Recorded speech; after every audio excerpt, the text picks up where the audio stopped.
if we are a serious state, we must be able to enhance our taxes. So my drive is to push Kenya. Possibly this year we will be at 16% from 14%. I want in my term, God willing, to leave it at between 20 and 22%. It's going to be difficult. I have a lot of explaining to do. People will complain, but I know finally they will appreciate that the money we go to borrow from the World Bank is savings of other countries. We have to begin to live within our means.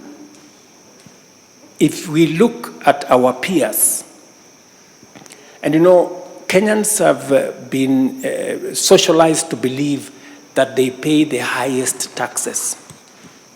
But empirical data shows Kenya as of last year, our tax as a percentage of our revenues was 14%.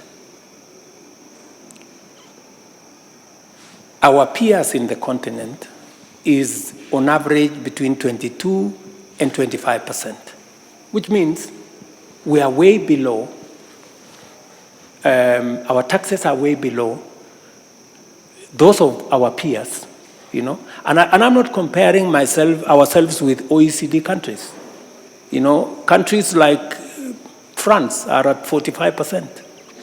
You know, others are higher. So I persuaded and I made a case to the people of Kenya that we must begin to enhance our revenue. We have to begin to live within our means. And then secondly, is to reduce largesse. You know, people travel first class, you know, when it is completely unnecessary. People do, you know, things that, and so when I called, by the way, I sat here with heads of ministries, departments, agencies, and I told them, look,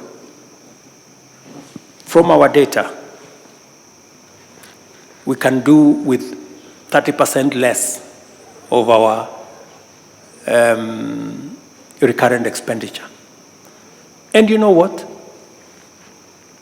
Everybody has gone and cut their recurrent expenditure by 30%, and nobody is complaining. What does that tell you? That there was wastage. I mean, there was a place you could cut and still be able to manage to do things. So we are straightening up things. I am very proud of what we have managed to achieve. The one thing we have done is that we have pulled the country from the brink of debt distress. Our dollar, our exchange rate has stabilized. It had gone all the way to 167. It's come down to 130. Fuel had gone up, it's come down. Even today, fuel has been announced again to come down. Our exchange rates, our interest rates are coming down. We're stabilizing the economy because of the measures that I have taken. I took the decision, for example, that we cannot continue to subsidize consumption. When I came into office, we were subsidizing fuel. We were subsidizing very rudimentary things. And we were spending 15 billion, that is close to $150 million every month. And we were going to sink the country. So I stopped. I mean, there was a complaint for a few weeks, and then people started to understand we need to make some hard decisions if we have to get the country moving in the right direction. I can tell you, a year ago, if there was an election, I would have been thrown out. But today, the situation has changed. And going into the future, those who are making noise at me, they will be the ones clapping. That's what it is.